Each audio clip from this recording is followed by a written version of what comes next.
तो मेरे बच्चे आज पहली चीज जो आपके साथ डिस्कस करनी है वो है प्लान डायग्राम। प्लान डायग्राम का क्या मतलब होता है भाई? देखो, ये प्लान डायग्राम का जो टॉपिक है ये आपके सिलेबस में प्लांट्स के लिए है। मल्टीपल प्लांट्स के स्ट्रक्चर्स की प्लान डायग्राम बनाने के लिए आ सकती है। पहले ये नहीं था, लेकिन नए पैटर्न में ऐड हो गया plan diagram. What is meant by plan diagram? देखो, प्लान डायग्राम ऐसी डायग्राम को कहते हैं जिसमें हम इंडिविजुअल सेल्स नहीं बनाते, बल्कि हम सिर्फ उन टिश्यूज को शो करते हैं, डिफरेंट लेयर्स ऑफ सेल को शो करते हैं थ्रू आउटलाइन। थ्रू आउटलाइन क्या मतलब हुआ?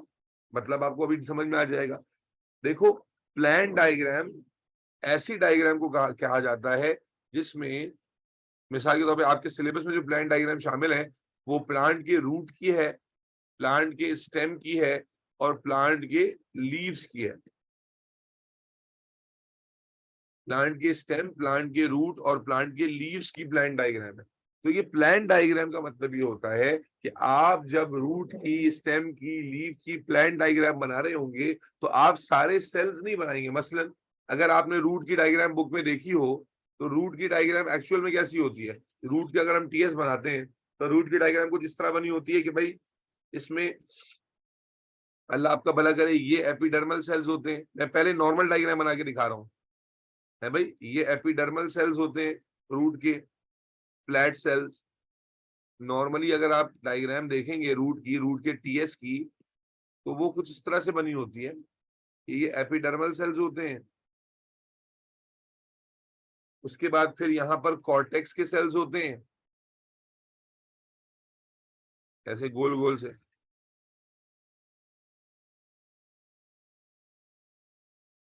ये मैं सिर्फ एक आइडिया दे रहा हूं आपको कि प्लान डायग्राम कैसे बाकी डायग्राम से अलग होती है। ये प्लान डायग्राम बनाना ज्यादा आसान होता है, लेकिन अगर पता हो तो आप समझिए कि ये रूट की मैं एक्चुअल डायग्राम बना रहा हूं जिसमें हम क्या शो कर रहे हैं?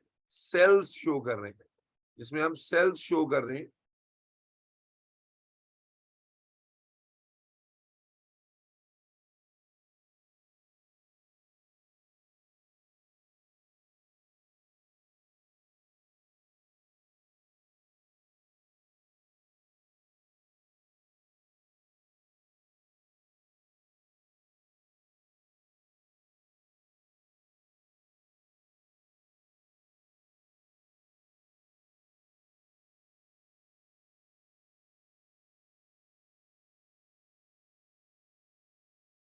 इस तरह से बेटा ये सारे सेल्स कॉर्टेक्स के सेल्स होते हैं, और फिर सेंटर में ना,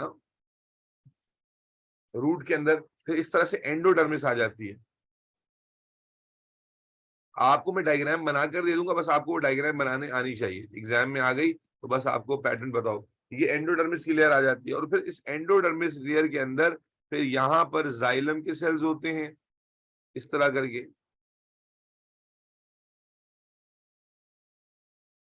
ये जाइलम के सेल्स होते हैं, और इसकी सराउंडिंग में ऐसे छोटे छोटे फ्लोएम के सेल्स होते हैं। ये रूट की बच्चों एक्चुअल डायग्राम। अब मैं क्या बता रहा हूं कि प्लान डायग्राम जब हम बनाते हैं तो हम उसमें सेल्स नहीं दिखाते, बल्कि हम उसमें सिर्फ लाइनिंग्स दिखाते हैं। अब इसी की प्लान डायग्राम देखो, और आसान है।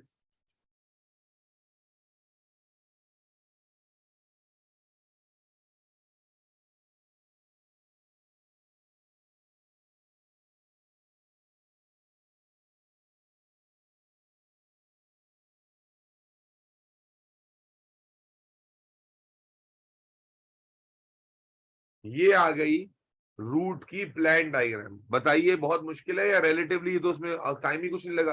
देखो कैसे हमने आउटलाइनिंग बनाई, रीजन बना दिए। सबसे आउटर रीजन देखो बेटा, ये कौन सा रीजन हुआ? अभी मैंने लेवल में बताया था, ये हो गया एपिडर्मिस रूट की। भाई हेलो, मेरी आवाज आ रही है बच्चों? सन्नाटा छाया हुआ है। आ रही है सर।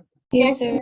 ये हो गया एपिडर्मिस। आ रही है सर। उसके बाद ये क्या हो गया? देखो लेवल में कैसे कर रहा हूँ लाइनों से। कॉर्टेक्स का रीजन, सेल नहीं बनाए, पूरा रीजन दिखाया कॉर्टेक्स का। उसके बाद फिर ये क्या हो जाएगा, अल्लाह भला करे, एंडोडर्मिस। ये क्या हो जाएगा? स्ट्रेट लाइन से बनाना, मेरी लाइन टेढ़ी हो गई। एंडोडर्मिस। उसके बाद ये रीजन कौन सा हो जाएगा? जाइलम का। और फिर ये वाला रीजन कौन सा हो जाएगा? फ्लोएम का। बात समझे? कि देखो इसमें भी सारे जो सेल्स हम इंडिविजुअली बनाते हैं वो सारे इधर भी शो हुए हुए हैं, लेकिन यहाँ हमने बजाय इसके कि उनकी सेल्यूलर डायग्राम बनाई हो। हलीमा, बात समझ में आ रही है? हाँ भाई। Afifa, yes sir. Abdullah, Mohammad, Maaz, Madi, Muskan, Rami, Ramin, yes Rahma, sir. Zikra. Yes sir. कि बेटा प्लान डायग्राम का मतलब एक ऐसी डायग्राम होती है जिसमें हम रीजन्स को, आउटलाइंस को शो करते हैं rather than showing individual cells. तो इसलिए प्लान डायग्राम अब आपके सिलेबस में एडेड है। तो ये रूट, स्टेम और लीफ की है, और रूट, स्टेम और लीफ तीनों की आनी चाहिए। अब एक तो ये है कि मैं आपसे एक्सपेक्ट करूं कि आप खुद बना लेंगे, उससे बेहतर है मैं आपको दिखा दूं। और इसमें इससे आइडेंटिफिकेशन भी पूछ सकते हैं। याद रखिएगा, रूट के अंदर जो वेस्कुलर बंडल है आप देख सकते हो, रूट के अंदर जो जाइलम फ्लोएम है ये सेंटर में है। रूट के अंदर जो जाइलम और फ्लोएम है ये कहां पर है? सेंटर में है। ठीक है ना? अच्छा, अब इसी तरह स्टेम की देख लेते हैं। अब स्टेम की डायरेक्ट बना देता हूं मैं क्योंकि टाइम बचेगा। स्टेम की अगर हम डायग्राम बात करते हैं, स्टेम के टीएस की बात करें, प्लान डायग्राम की, ठीक है, यहां आ लेते हैं स्टेम की हेडिंग, स्टेम की। तो स्टेम में क्या होता है बच्चों? सेल्स अगेन फिर नहीं बना रहे हम, ठीक है, सिर्फ लेयरिंग दिखा रहे हैं।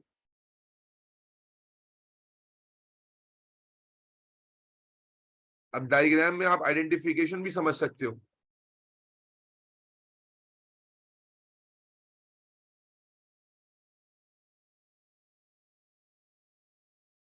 डायग्राम देख के एमसीक्यू वगैरह में भी सवाल पूछा जा सकता है जाइलम फ्लोएम के बारे में, क्योंकि जाइलम फ्लोएम तो वैसे भी आपके सिलेबस का पार्ट है, तो इसलिए इसके बारे में सवाल वैसे भी पूछा जा सकता है।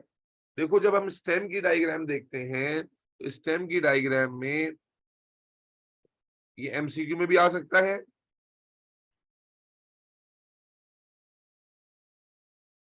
ये हिसाब किताब होता है। और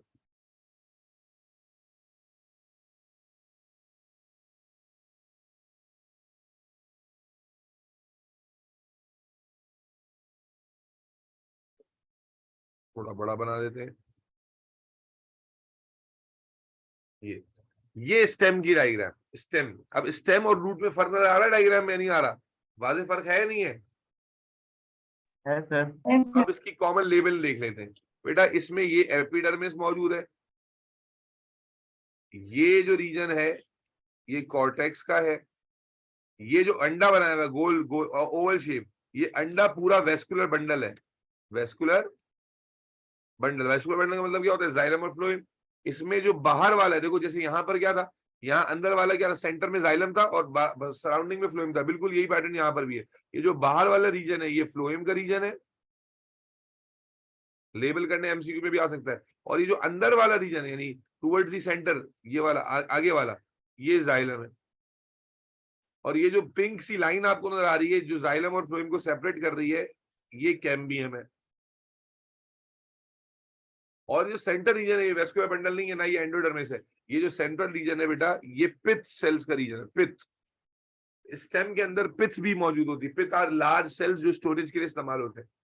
समझना बेटा। फिर दोनों डायग्राम को साइड बाय साइड रखो, जो बेसिक डिफरेंस तुम्हें नजर आएगा वो वेस्कुलर बंडल की पोजीशन में। देखो रूट में एक ही वेस्कुलर बंडल है सेंटर में, क्या ख्याल है? लेकिन स्टेम के अंदर मल्टीपल वेस्कुलर बंडल्स हैं जो पूरे, जो सेंटर में नहीं है, जो पेरिफेरी में डिस्ट्रीब्यूट हुए हैं, जो पेरिफेरी में फैले हुए हैं। यस और नो? भाई डिफरेंस बताओ ना दोनों में, कंपैरिजन करो ना यस अल्लाह सर। के। जी सर।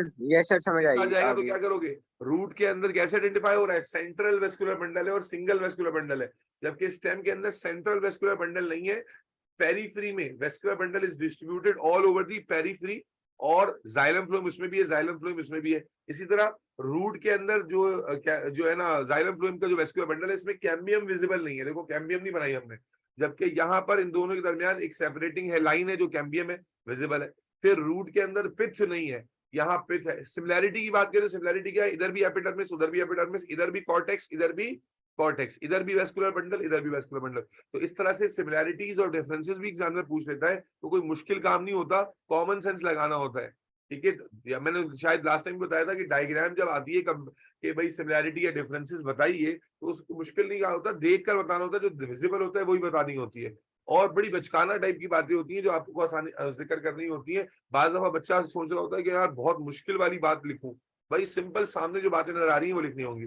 मेरी आवाज आ रही है या नहीं आ रही? Hello, am I audible? Hello, जी यस सर, आप सर। बीच में थोड़ा आवाज सा आ लैग रही है? कीजिए। यस सर, आवाज मेरी आवाज आ रही है? जी सर आ रही है, यस लेकिन आप सर। बीच में थोड़ा सा लैग करते हैं।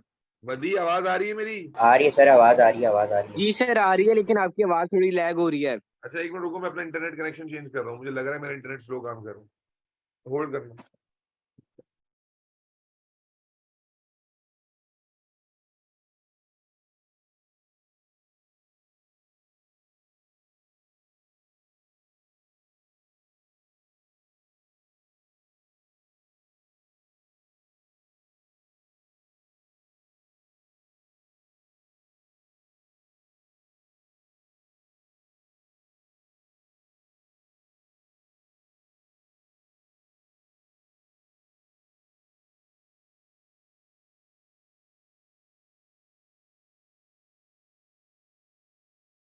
जी फसिया फातिमा, यहाँ तक बात समझ में आई है बेटा? Ifra, Bilal, yes sir.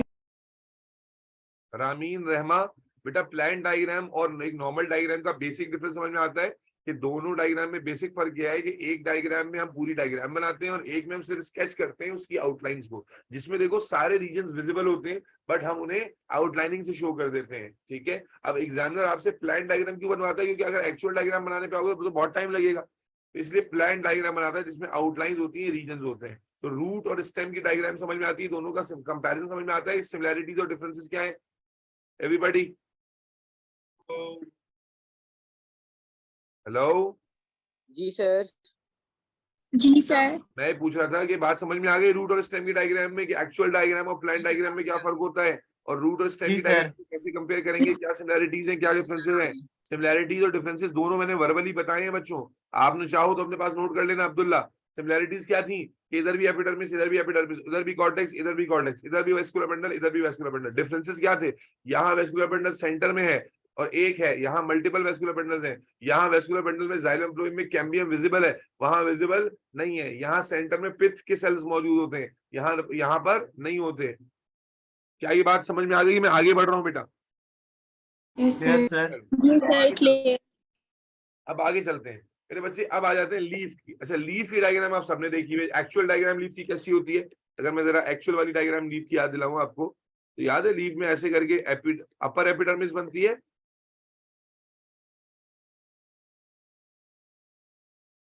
और फिर ये यहाँ पर लोअर एपिडर्मिस बनती है,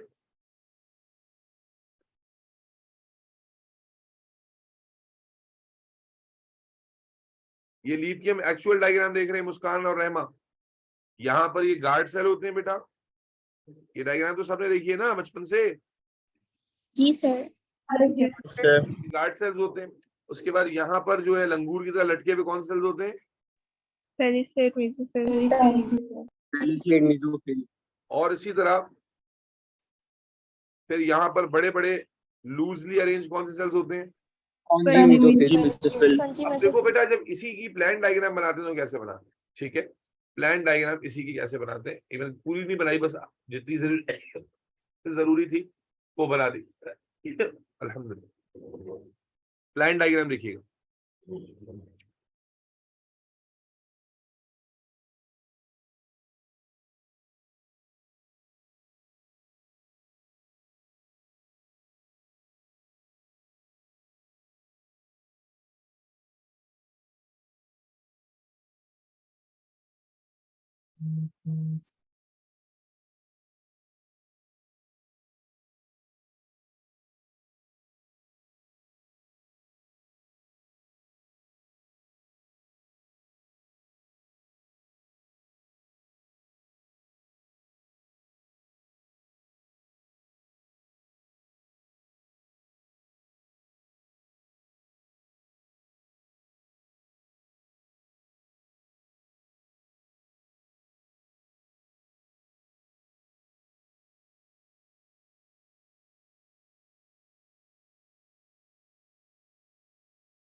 मेरे बच्चे लीफ की डायग्राम जब आप प्लांट डायग्राम बनाते हैं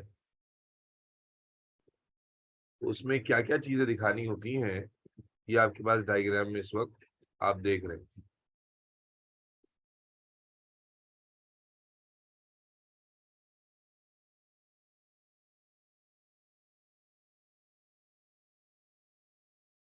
लीफ की डायग्राम में ये सबसे पहले ये वाली जो लाइन है ये क्या है? Upper epidermis. उसके बाद आप ये जो ओवल शेप स्ट्रक्चर देख रहे हैं क्या है? बोलो। Vascular bundle. भाई, वेस्कुलर बंडल। फिर इसी तरह यहां पर भी हमें इस तरह से वेस्कुलर बंडल में लाइनिंग नजर आती है। ये लाइनिंग क्या होगी? अभी बताया था, cambium. Cambium. This lining is cambium.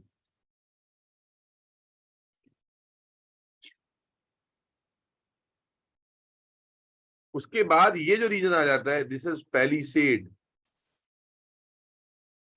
Mesophyll region, mesophyll sales.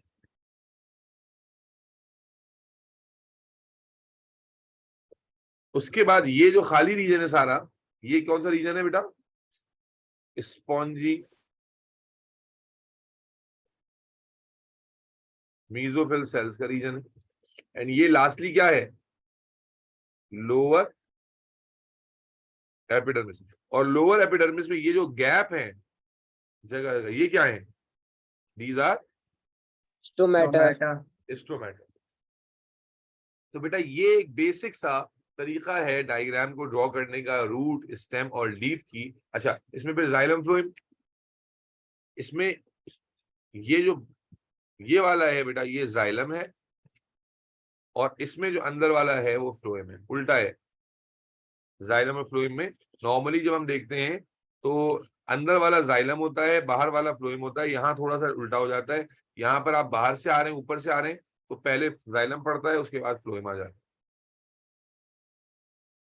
ये डायग्राम हो गई इसकी कंप्लीट। तो एक बेसिक आइडिया देने का मकसद क्या था कि आपको ये पता हो डायग्राम ड्रॉ कैसे करनी है। ड्राइंग अगर आपको आती होगी तो आप कर लेंगे। बड़ी सिंपल डायग्राम है, इसमें कोई रॉकेट साइंस नहीं होती। लेबल्स आपको पता होने चाहिए, एक बारी की झंझट होती है, आपको एक बार में लेबल समझ में आ गए तो उसके बाद वही लेबल्स इस्तेमाल होते हैं। Are we good to go till this point? सबको यहाँ तक बात समझ में आ जाती है बेटा? Yes sir. सर जी बेटा। आपने अपर एपिडर्मिस के नीचे क्या लेबल किया है? अपर एपिडर्मिस के नीचे मैंने लेबल किया है ये कैम्बियम। कैम्बियम, ये लकीर जो निकालती है ना, कैम्बियम। Okay sir. ठीक है जी। अच्छा अच्छा भाई, अच्छा अच्छा अच्छा। अब एक और चीज इस सेक्शन की कंप्लीट कर लेते हैं क्वेश्चन के बारे में कि भाई जो क्वेश्चन 3 की हम जब बात कर रहे थे तो हमने क्या कहा था, इसमें डायग्राम मैग्निफिकेशन आती है, कंपैरिजन आ जाता है डायग्राम का, प्लान डायग्राम और स्लाइड। आखिरी चीज रह गई स्लाइड प्रिपरेशन, इसके बारे में बात कर लेते हैं और उसके बाद क्वेश्चंस की तरफ चलते हैं। ठीक है, ताकि हमारा ये वाला सेक्शन ही मुक जाए कि हमने भाई इस सेक्शन से रिलेटेड जो लर्निंग थी ना वो पूरी कर ली। अब हमने प्रैक्टिस में खाली देखना है इसको कि क्या है क्या नहीं। ठीक है, तो आखिरी बात हम जो डिस्कस करने जा रहे हैं वो है स्लाइड प्रिपरेशन के हवाले से।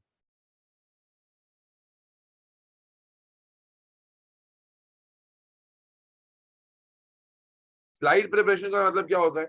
आपने स्कूल में कभी माइक्रोस्कोप पे जाके कोई स्पेसिमेन ऑब्जर्व किया है? Yes sir.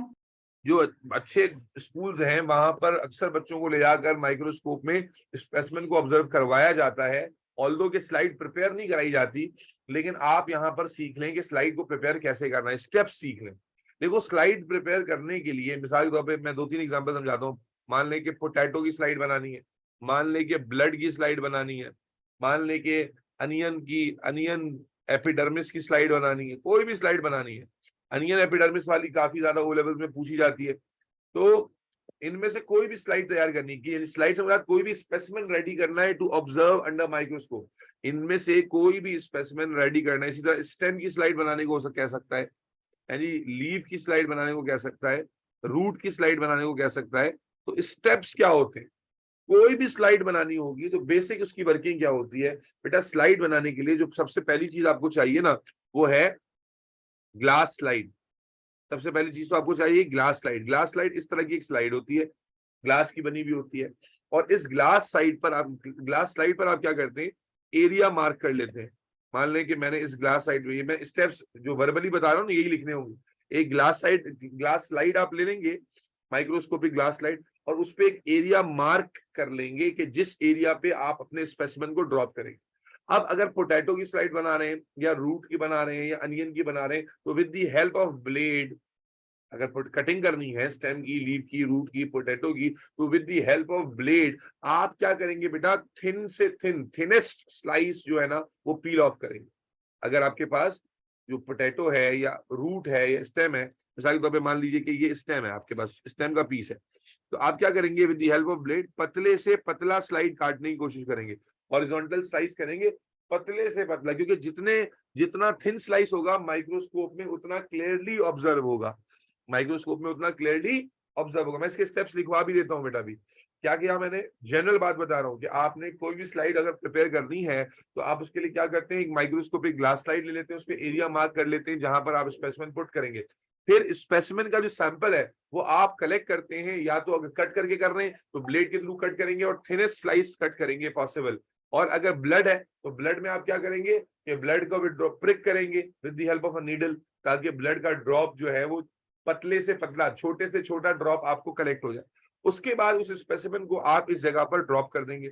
मान लीजिए जो भी स्पेसिमेन था वो आपने यहाँ पर डाल दिया, पोटैटो का थिन स्लाइस डाल दिया, या अनियन का एपिडर्मिस डाल दिया, या स्टेम का थिन स्लाइस काट के डाल दिया, या लीव का थिन स्लाइस काट के डाल दिया।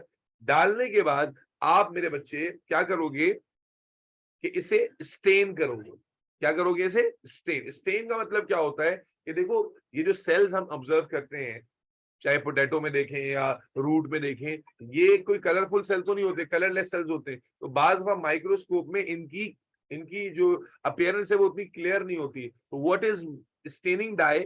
स्टेनिंग डाई क्या होती है? स्टेनिंग डाई जो है वो ऐसा केमिकली ऐसी डाई होती है जिसे आप इसलिए डालते हो ताकि जो स्पेसिमेन है ना, स्पेसिमेन वो उस डाई को एब्जॉर्ब करता है और उसकी बाउंड्रीज और उसकी जो लाइनिंग्स हैं वो और ज्यादा क्लियर हो जाती हैं उससे, ताकि जब आप इसे माइक्रोस्कोप में ऑब्जर्व करोगे तो जो लाइनिंग्स हैं, जो पतली पतले सेल्स हैं, वो चूंकि डाई को एब्जॉर्ब कर चुके होंगे तो वो डार्क हो जाएंगे, और डार्क हो जाएंगे तो they will become more visible. तो समझना मेरे बच्चा, क्या कहा हमने ग्लास की स्लाइड ली, हमने ग्लास की स्लाइड पर एरिया मार्क किया, एरिया मार्क करने के बाद अच्छा एक चीज और कि ग्लास स्लाइड साफ सुथरी होनी चाहिए, डस्ट पार्टिकल्स नहीं होनी चाहिए। हमने ग्लास स्लाइड ली, उसको साफ किया, उस पे एरिया मार्क किया, मार्कर से, परमानेंट मार्कर से, जहां पर स्पेसिमेन ड्रॉप करना है। उसके बाद स्पेसिमेन को के थिनेस्ट स्लाइस को कट किया, कट करने के बाद जनाब आली उस एरिया मार्क पर उस स्पेसिमेन को ड्रॉप किया। उसके बाद ड्रॉप करने के बाद एक proper dye, appropriate suitable dye से उसे स्टेन किया, और स्टेन करने के बाद अब हमारे पास आती है कवर स्लिप। कवर स्लिप क्या होती है? कवर स्लिप ऐसे छोटे छोटे ग्लास के पीसेस होते हैं, ये छोटा सा ग्लास का पीस है। तो अब हम क्या करेंगे, इस कवर स्लिप को लेंगे, इस कवर स्लिप को लेंगे यहां से, और इस जो एरिया हमने मार्क किया था ना बेटा, इसके ऊपर जहां स्पेसिमेन, इसके ऊपर प्लेस कर देंगे। लेकिन याद रखिएगा ये प्लेसमेंट ऐसे होनी चाहिए कि between the slide and cover slip, between the slide and cover slip air trap ना हो। बिटवीन द स्लाइड एंड, बोलो, between the slide and cover slip, ये प्रिकॉशंस बता रहा हूं, between the slide and cover slip कोई air bubble trap ना हो जाए। एयर बबल ट्रैप होगा तो विजिबिलिटी में इश्यू आएगा। यानी बहुत ध्यान से आपने ये कवर स्लिप, इसको कहते हैं कवर स्लिप, कवर स्लिप जो है आपने इसके ऊपर लगानी है ताकि जो आपका स्पेसिमेन है वो सिक्योर हो जाए। और जब ये स्पेसिमेन सिक्योर हो गया, कवर स्लिप इसके ऊपर लग गई और स्लाइड इज रेडी। अब आप इस स्लाइड को अंडर द माइक्रोस्कोप स्टेज पर रखकर अप्रोप्रिएट पावर पर ऑब्जर्व कर सकते हैं। फिर सुन लीजिएगा, मैं स्टेप्स लिखवाता भी हूं, लेकिन इमेजिन करो लैब में खड़े हो, स्लाइड बनाने को मैंने कह दिया तो कैसे बनाओगे, प्रैक्टिकल स्टेप्स हैं। अब चूंकि मैंने बताया तो अब लिखवाओ मुझे। सबसे पहले क्या कहेंगे, take a glass slide sir, glass slide, transparent है, ऑब्जर्वेशन अच्छी होती है, and clean it properly so that no dust particle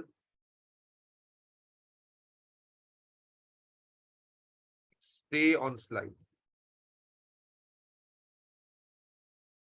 Okay, then फिर क्या किया था sir? Mark the area mark करेंगे। specific for the sample. usually in round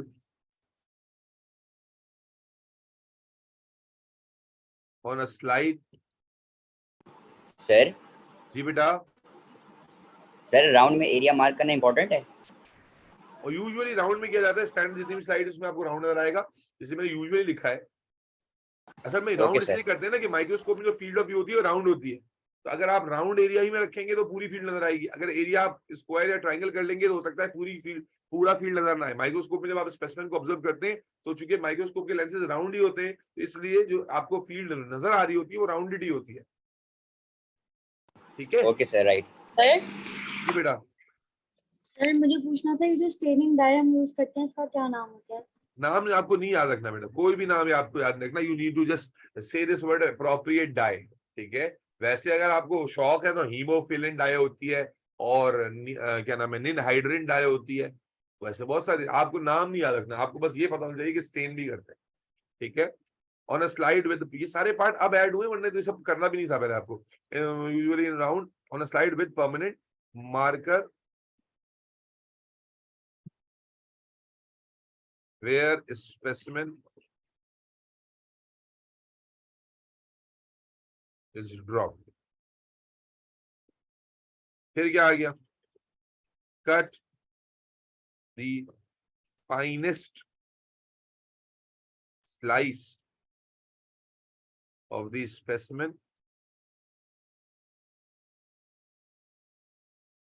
and place it on a marked area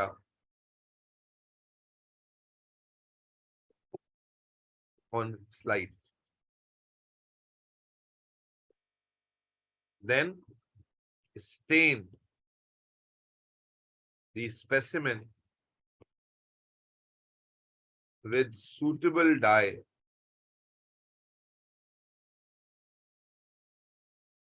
to increase its contrast and visibility.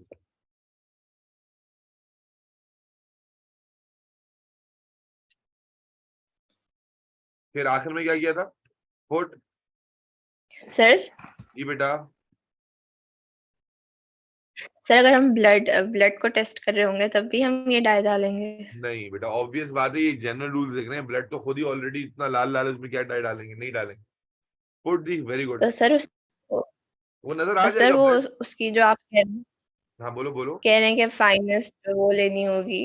वहां पर अभी मैंने बताया था वर्बल में बेटा कि ब्लड को फिर आप सिंपल क्या करेंगे, प्रिक करेंगे और स्मॉलेस्ट ड्रॉप ऑफ ब्लड लेने की कोशिश करेंगे।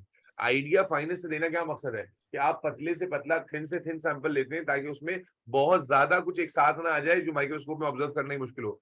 आप जितना छोटा सैंपल लेंगे उतने कम सेल्स होंगे और उतना आसानी से क्लियरली ऑब्जर्व होगा। आइडिया देना ये मकसद है। ठीक है, जाहिर है ब्लड के लिए ये स्लाइस कट करने वाली बात नहीं, मैंने वर्बल डिस्कशन में बताया आपको कि ब्लड के लिए आप प्रिक करेंगे the smallest drop of the blood. ठीक है, जैसे शुगर टेस्ट करने के लिए नहीं करते, प्रिक करते हैं हल्का सा पेन से, वो जरा सा ब्लड निकलता है, उस तरह से। Put the cover slip on the specimen in such a way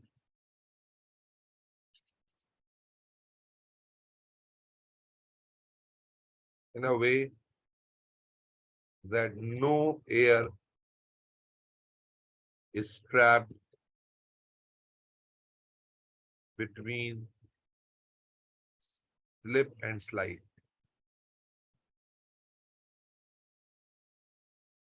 Observe slide under low and high magnification, low and high power. ये कुछ बेसिक होती है बेटा स्लाइड प्रिपरेशन की, और इससे रिलेटेड आपको बात बतानी थी। उम्मीद है के बाद अल्हम्दुलिल्लाह समझ में आ गई होगी। तो हमारा जो एक क्वेश्चन था उससे रिलेटेड जो कुछ हमें जानना था वो मैंने आपको अल्हम्दुलिल्लाह बता दिया।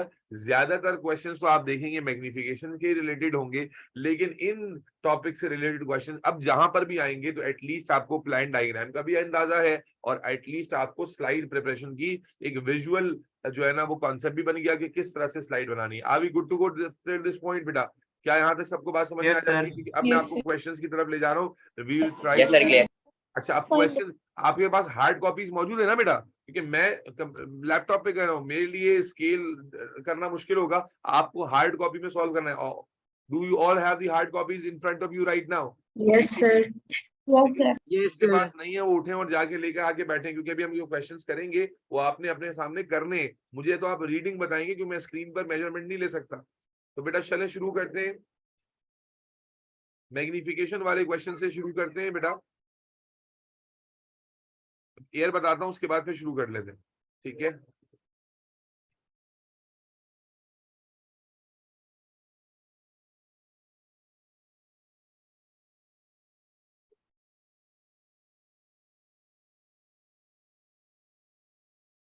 चले जी, सबसे पहला सवाल जो बहुत ही बेसिक सवाल है वहां से शुरू करते हैं। आप अपने पास बेटा पेपर खोल लीजिए, मई जून 2017 का पेपर, मई जून 2017 का पेपर। अच्छा, वेरिएंट्स हैं आप लोगों के पास सारे या नहीं है? वेरिएंट्स हैं सारे या नहीं है? है सर। सर कौन सा वेरिएंट खोलना है? वेरिएंट 6.1 खोलिएगा, वेरिएंट 6.1, वेरिएंट 6.1 खोल लीजिए। या अगर वेरिएंट सबके पास नहीं है तो फिर 6.2 करवा देता हूँ। 6.2 तो सबके पास होगा ना?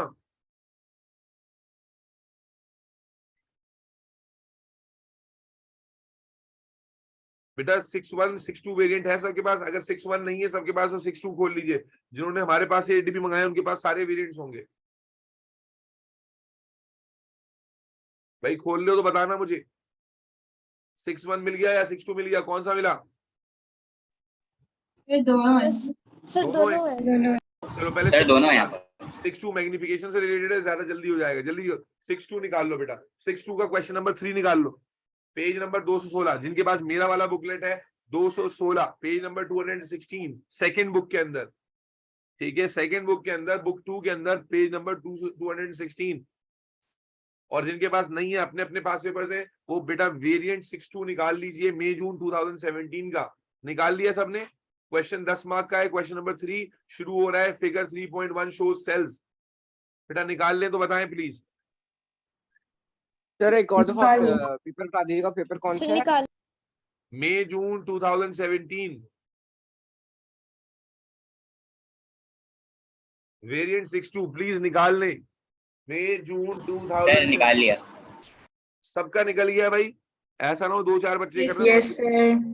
चलो, सर निकला है। जिनके पास अभी नहीं है वो फिर देख लें कि कैसे करना है। चले भाई शुरू करते हैं। एक 10 नंबर का सवाल है, और मैंने जैसे कि शुरू में बताया बायोलॉजी के एटीपी बहुत आसान होते हैं अगर आप थोड़ा सा मेंटली रेडी हैं करने के लिए।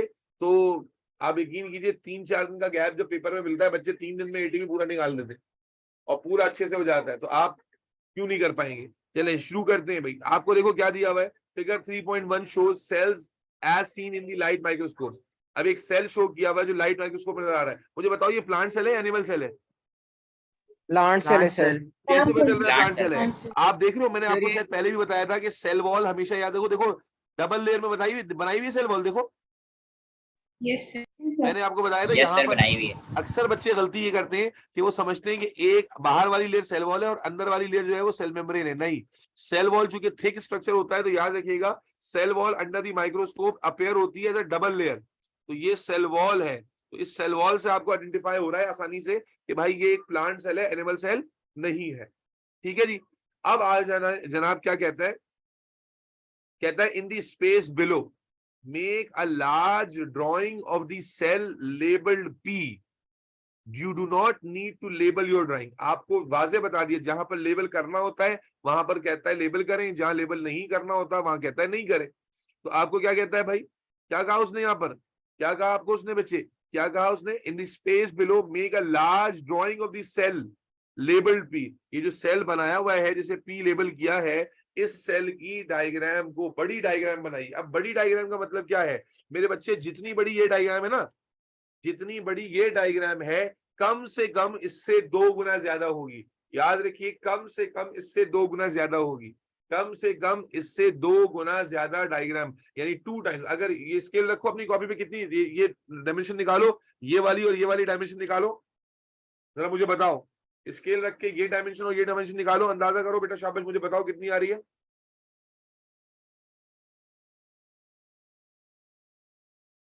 स्केल रखो, डायमेंशन निकाल के बताओ बेटा। Sir 5 and 2 width centimeters. कितनी आ रही है? विड्थ जी, विड्थ कितनी आ रही है? 5 centimeters.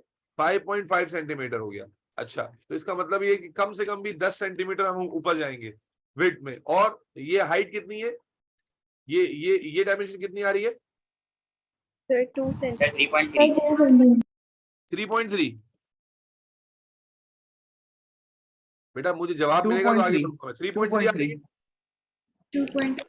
तो इसका मतलब है कम से कम भी 6 सेंटीमीटर के आसपास जाएंगे हम। ठीक है, अब जब आपने ये अंदाजा कर लिया कि भाई कम से कम इतनी बड़ी बात, बच्चे क्या होते हैं पेज बता, भाई पेज केम्ब्रिज वाले दे रहे हैं, इतने पैसे भरे, वो क्या करते हैं थोड़ी सी बड़ी बना देते हैं। अब थोड़ी सी बड़ी में क्या हुआ कि किसी जगह से भी डायग्राम एग्जामिनर को लगी कि छोटी है, वो कट जाएगी डायग्राम। तो आप इसलिए इतना ज्यादा डिफरेंस रखो अपने डायमेंशन,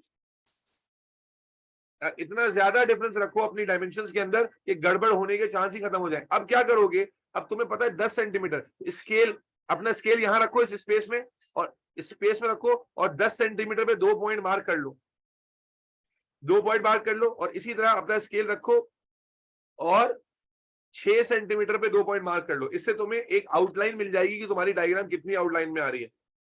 मेरी बात समझ रहे हो क्या बोल रहा हूं मैं? कि आप अपने पास कुछ रफ पॉइंट्स बना लें कि जिससे आपको अंदाजा हो जाए कि आपकी डायग्राम जो है वो इस एरिया में बनने वाली है। Are we good to go? बात समझ में आती है?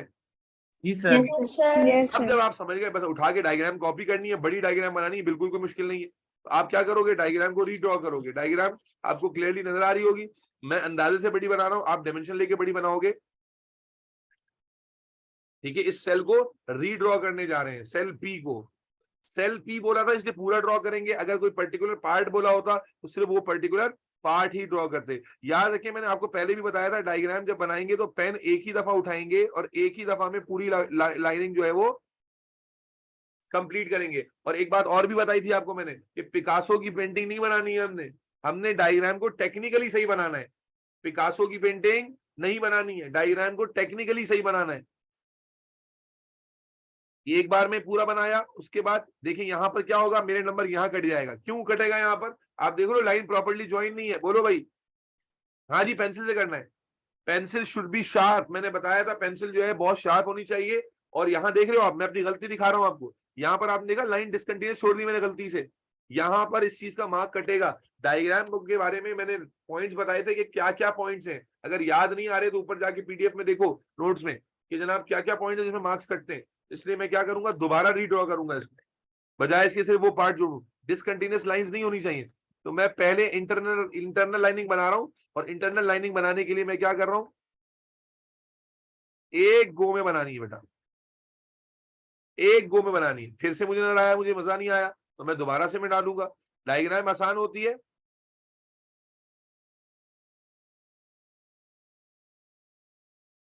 आपको टेक्निकल एस्पेक्ट्स सही बनाने हैं डायग्राम के। डायग्राम शुड बी लार्ज, और डायग्राम का रफ एस्टिमेशन वैसा ही दिखना चाहिए जैसा कि आपकी एक्चुअल स्पेसिमेन में आ रहा है। ये पहली लेयर आ गई। अब दूसरी लेयर जब आप बना रहे हो तो यहां से एक लाइनिंग ऊपर जा रही है, उसके बाद आप देख रहे हो यहां से एक लाइनिंग साइड में जा रही है, फिर यहां से एक लाइनिंग। डबल लेयर करना जरूरी है, अगर आप डबल लेयर नहीं करोगे नंबर कट जाएंगे। उसके बाद जनाबे आली ये चल रहा है। सर लेकिन इन्होंने सिर्फ सेल पी नहीं कहा हुआ, तो हम सिर्फ इसकी आउटर सेल वॉल नहीं बनाएंगे? जी बेटा, सर इन्होंने हमें सिर्फ सेल पी का कहा हुआ है, तो हम सिर्फ सेल वॉल हम बनाएंगे। सेल पी हमने ही तो side बना पे रहे हैं, और वो क्या क्यों बना रहे draw हैं? किया है? सेल पी ही तो बना रहे हैं, लेकिन सेल पी दूसरा सेल कहाँ बनाया कंप्लीट बेटा? सर कंप्लीट नहीं, वो जो आप ब्रांचेस बाहर की साइड पे बना रहे हैं उसके बाद वो पूछ रहा हूँ। नहीं नहीं, क्लोज नहीं करेंगे भाई इसको। ये सेल पी ही विजिबल है डायग्राम में, सेल पी पूरा बनाएंगे, लेकिन जो आउटलाइन उसकी नजर आ रही है उसको बना के छोड़ेंगे। Okay sir. लेबल हमें किसी पार्ट को नहीं करना। ये हमने सेल बना लिया, और सेल बनाने के बाद अब आपको नजर आ रहा है यहाँ पर ये स्ट्रक्चर नजर आ रहे हैं भाई। तो रफली हम ये स्ट्रक्चर छोटे छोटे बना देंगे। क्या होते हैं ये स्ट्रक्चर, कोई बता सकता है? What are these structure? Chloroplast. Chloroplast sir. ये रफली स्ट्रक्चर्स में बना रहा हूं यहाँ पर।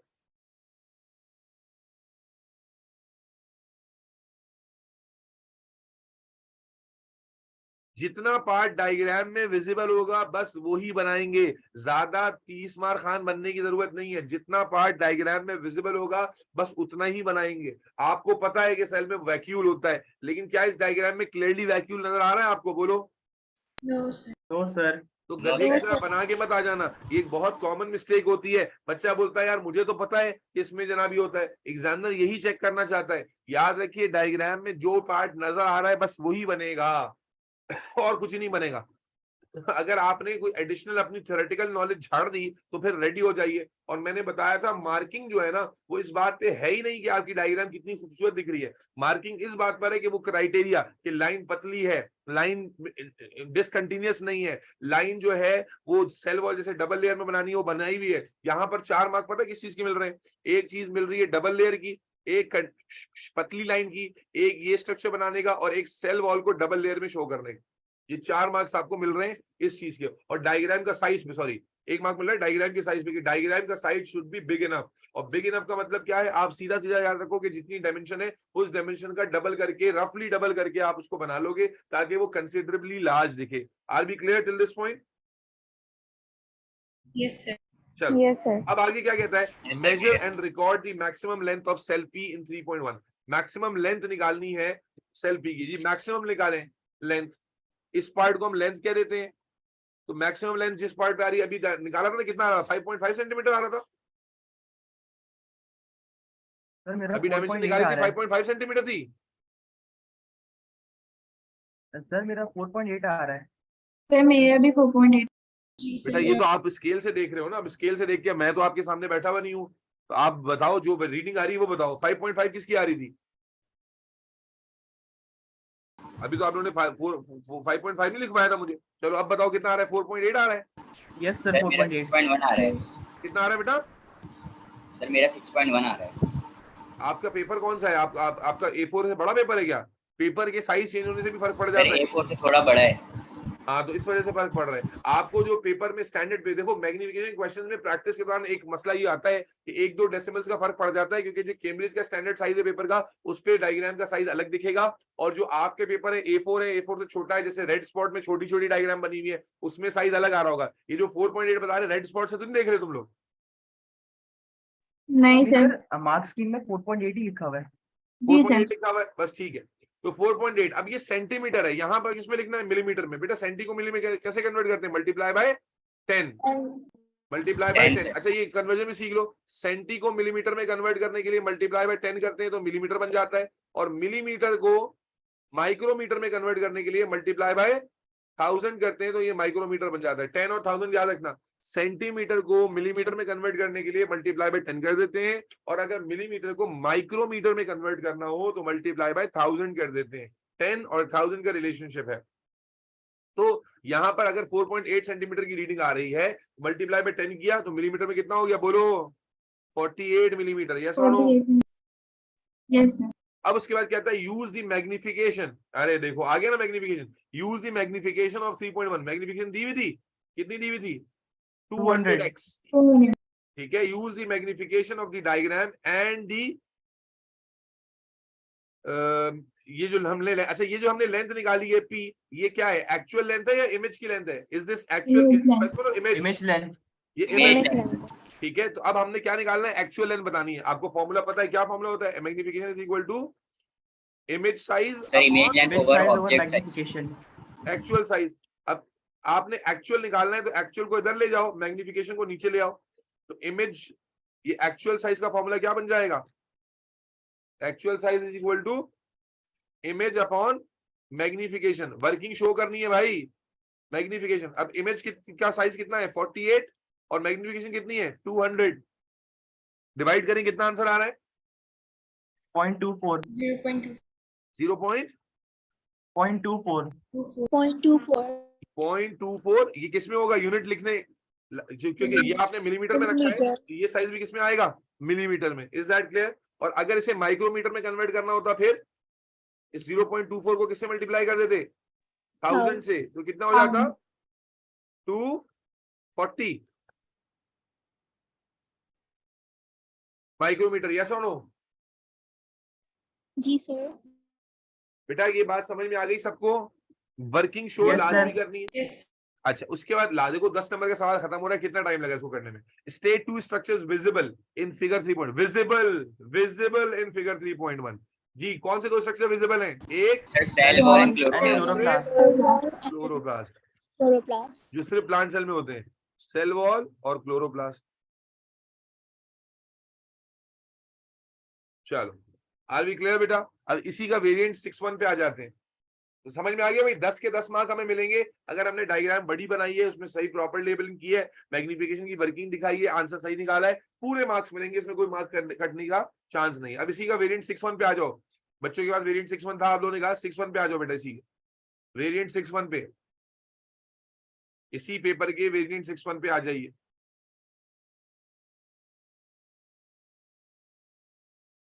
इसमें क्वेश्चन नंबर 2 से शुरू कर रहे हैं, क्वेश्चन नंबर 2 पे आ जाए।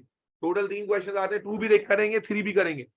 और बेटा देखो 4-5 सवाल कराने का मकसद क्या है, ताकि तुम्हें कॉन्फिडेंस मिल जाए और तुम्हें बात समझ में आ जाए। मुझे बताओ, ये आ गया सबको? आ गया? निकाल लिया सवाल? क्वेश्चन नंबर 2 निकाल लिया बच्चों? No sir. Yes sir. देखो ब्लड सेल्स हैं, आपने ब्लड पढ़ा था मेरे साथ, लाइट माइक्रोस्कोप में ब्लड सेल्स नजर आ रहे हैं। जी बताइए, ये पी सेल कौन से हैं? आरबीसी। और सर आरबीसी देखो न्यूक्लियस नजर आ रहा है। न्यूक्लियस कौन से सेल में होता है? White blood cell. अभी हमें पता ये भी नहीं है कि क्या पूछा एग्जामिनर, लेकिन हमने अपना काम कर लिया।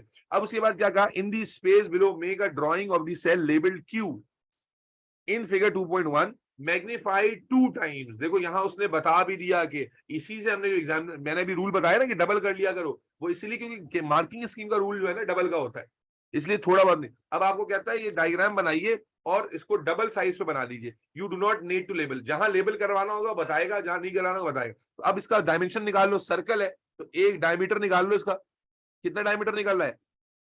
डायमीटर निकालो यहाँ से। 2 सेंटीमीटर 2 2 सेंटीमीटर सेंटीमीटर सर। कितना? 2 सेंटीमीटर। 2 सेंटीमीटर। तो डायग्राम कितनी बड़ी होगी? 4 सेंटीमीटर की। कितनी होगी बेटा?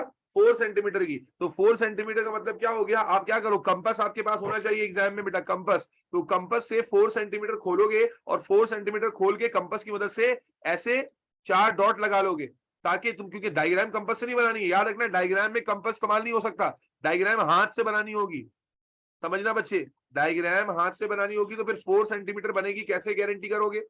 तो उसके लिए क्या करोगे, कंपास 4 सेंटीमीटर खोलोगे, मेरी बात समझ आ रही है, और इस तरह 4 डॉट बना लोगे, अंदाजा हो जाएगा कि 4 सेंटीमीटर। अब उसके बाद इसके अंदर हाथ से जितना एक्यूरेट सर्कल हो सकता है वो बना लोगे, जितना एक्यूरेट सर्कल हो सकता है। भाई इतना एक्यूरेट तो ये भी नहीं है ना, तो जितना एक्यूरेट सर्कल हो सकता है पतली शार्प पेंसिल से। हलीमा बात समझ आ रही है नहीं आ रही? बोलो भाई। Yes sir. ठीक है, और उसके बाद इसमें न्यूक्लियस बना लोगे। तो न्यूक्लियस किस तरह की शेप का है? आप देखते हो लोब्यूलर न्यूक्लियस होता है। तो आप देख पा रहे हो कि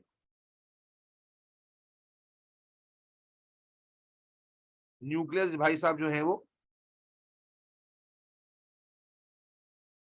एक ही न्यूक्लियस है, पतली पतली लोब्स हैं।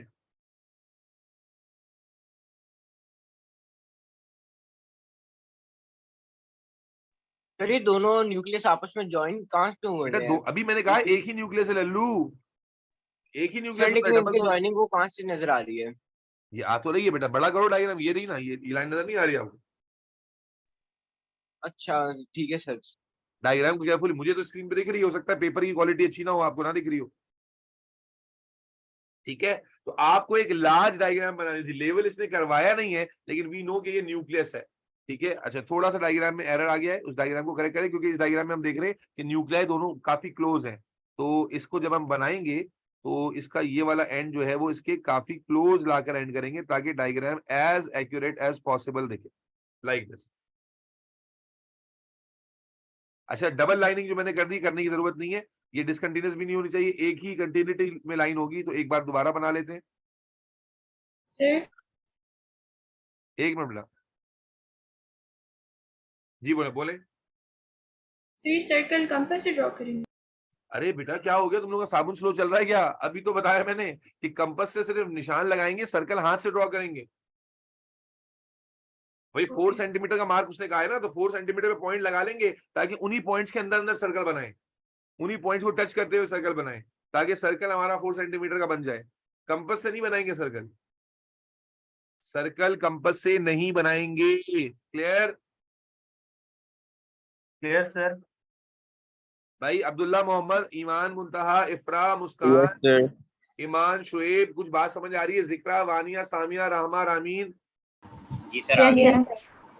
अब यहाँ पर अगर मैं आपको मार्क करने का हूँ, कहाँ मार्क कटेगा? क्या मुझे 4 नंबर पूरे मिलेंगे? मेरा मार्क यहाँ कट जाएगा। देख लो, मैंने बनाया डायग्राम, अब मैं तो क्रॉस चेक बार बार कर रहा हूँ। यहाँ पर देख लो डिसकंटिन्यूअस लाइन आ गई। अरे बोलो, हाथ से बनाने में it's obvious, it happens most of the time कि कंटिन्यूटी खत्म हो जाए। नजर आ रहा है डिसकंटिन्यूअस? यहाँ 1 नंबर कट जाएगा। आप क्या करोगे? आप इसको ठीक करोगे। आपकी लाइन मस्ट बी, बोलो, कंटिन्यूअस लाइन होनी चाहिए। ठीक है भाई, आगे चल जाएं। Yes P sir. And Q. P क्या जी है? सर जी sir. Red blood cell. Q क्या था? White blood cell. आगे चलते हैं। Use figure 2.1 to describe how the appearance of cell Q differs from the appearance. भाई कितना फिगर को यूज करके सर बताएं। न्यूक्लियस है सर क्यू के पास। सेल क्यू बताओ भाई। बहुत मुश्किल सवाल है ना? नहीं नहीं भाई, बहुत मुश्किल है भाई, बहुत मुश्किल। भाई सबसे आसान एटीपी बायोलॉजी का ही होता है, सबसे मुश्किल केमिस्ट्री वाला होता है। तो इसलिए बायोलॉजी के एटीपी में मार्क्स ना आने का कोई तुक नहीं बनता। सेल, अगर आपको बेसिक थ्योरी भी आती है ना, तो आप आसानी से कर लोगे। Cell Q contains nucleus while cell P does not। आगे चल, अच्छा इसी का पार्ट सी आ गया। Figure 2.2 show the plant cell as seen in the light microscope. ये कौन सा मोस्टली अगर आपने स्कूल में देखा हो तो ये अनियन का एपिडर्मल सेल बनाया हुआ है। अनियन का एपिडर्मल, इसमें सेल वॉल नजर आ रही है भाई? ये क्या है? यस सर आ रही है, न्यूक्लियस भी आ यस रहा सर है। आ रही है। और देखो क्योंकि न्यूक्लियस है। एपिडर्मल सेल होता है इसलिए इसमें क्लोरोप्लास्ट नहीं है, क्लोरोप्लास्ट विजिबल नहीं हो रहा ना। अब क्या कहता है, देखो क्या कहता है, complete table 2.1 to compare cell Q. Cell Q कौन सा था? WBC था। ठीक है, कंपेयर। और मैंने क्या बताया, जब कंपैरिजन आ जाए तो दिखता है वो बताना है, जो दिखेगा वो बताना है। तो to compare cell Q in figure 2.1 and plant cell in figure 2.2, दोनों को कंपेयर कर रहा है जी। सेल वॉल के अंदर क्या कंपैरिजन नजर आ रहा है भाई? सर सेल क्यू के अंदर सेल वॉल नहीं है, प्लांट सेल के पास है। क्या है? दोबारा बोलो, दोबारा बोलो। सर सेल क्यू के अंदर सेल वॉल नजर नहीं आ रही और प्लांट सेल में आ रही है। सेल वॉल कैसे नजर आएगी भाई? ह्यूमन सेल में सेल वॉल होती है क्या? तो सर यहाँ ये क्या, डिफरेंस लिख सकते हैं? यही बात लिखेंगे हम। क्या लिखेंगे बेटा? सेल क्यू में, शाबाश, वेरी गुड, जिसने न्यूक्लियस बताया, है, वो है, no cell cell wall wall है, और थिक सेल वॉल। प्लांट से भी सेल वॉल है। सबको बात क्लियर है भाई? फिर न्यूक्लियस में Yes, क्या sir. करना है? क्रॉस नहीं लगा सकते? हाँ, टिक क्रॉस भी लगा सकते हो, लेकिन उसमें लिखा हुआ नहीं है, कंप्लीट लिखा हुआ है। तो कंप्लीट का मतलब है आपको रिटर्न में लिखना है, वरना टिक और क्रॉस लिखा। अच्छा, न्यूक्लियस के बारे में बताओ। वहां पर सर, न्यूक्लियस है, सर यहाँ न्यूक्लियस प्लांट सेल में राउंडेड है और प्लांट सेल यहाँ का पर इसमें न्यूक्लियस पीसेस को में राउंडेड, इसको क्या कहते हैं? सर्कुलर है। इसको कहते हैं लोब्यूलर न्यूक्लियस, और इसको क्या कहते हैं? Smooth rounded nucleus. ठीक है, इसी तरह एक और डिफरेंस भी हो सकता था अगर ज्यादा लिखने होते। इसमें देखो काफी लार्ज न्यूक्लियस होता है, बड़ा न्यूक्लियस है, मैक्सिमम स्पेस ले रहा है, जबकि इसके अंदर छोटा न्यूक्लियस है। लेकिन चूंकि हमें एक एक बात ही लिखनी थी तो दैट इज इनफ। लेकिन याद रखिएगा, जब कंपैरिजन आता है तो बिल्कुल बिचकाना बातें भी लिखी जाती हैं कि छोटा है, बड़ा है, जो भी है। तो ये अगर आप देखें तो सेल की प्रोपोर्शन में छोटा है और वो सेल की प्रोपोर्शन में बड़ा है। Is that clear? Yes sir. Yes sir. 9 number का सवाल डन एंड डस्टेड हो गया, माशाल्लाह। अब इसी का अगला सवाल आ जाए, क्वेश्चन नंबर 3, क्योंकि इसमें मैग्निफिकेशन नजर आई थी मुझे, तो मैग्निफिकेशन से रिलेटेड सवाल। अच्छा, सिर्फ मैग्निफिकेशन, फिलहाल मैग्निफिकेशन वाला करेंगे, टेबल कंक्लूजन वाला भी नहीं करा रहा, मैग्निफिकेशन वाला कर लेंगे, क्योंकि इन्वेस्टिगेशन में सिखाऊंगा रिलायबिलिटी वगैरह कैसे करते हैं। तो ये मैग्निफिकेशन वाला पार्ट अलबत्ता हम जरूर कर सकते हैं। चलो जी, सर हाँ बेटा बोलो। सर मेरे जो है ना एग्जाम में जो है एक डायग्राम आई थी लीफ सेल की, जिसमें जो है लीफ की सेल वॉल काफी थिक थे, और उन्होंने कहा था कि हमें इस डायग्राम की मैग्निफिकेशन निकाल के दो। तो हमने इंटरनल, सारों ने जो है ना इंटरनल वो डायमीटर लेके जो है उसकी गलत किया ना, निकाली थी, गलत किया, जबकि गलत किया आपने। सेल वॉल, अगर सर। ये याद रखिएगा, जब भी सेल वॉल को मेजर करना होगा, डबल लाइनिंग होती है, बाहर वाली लाइनिंग तक मेजर करेंगे। और सर ये जब सेल आप, वॉल क्योंकि बेटा टेक्निकल समझो ना, जब आपने अंदर वाली लाइनिंग मेजर की ना, तो असल में आपने साइटोप्लाज्म मेजर किया, आपने सेल वॉल मेजर नहीं की। सेल वॉल की पूरी थिकनेस मेजर होनी चाहिए थी। और सर वो जो है जो शेप थी वो काफी इरेगुलर थी, तो हमें ये भी नहीं समझ आई कि कौन सी वाली साइड मेजर करनी थी।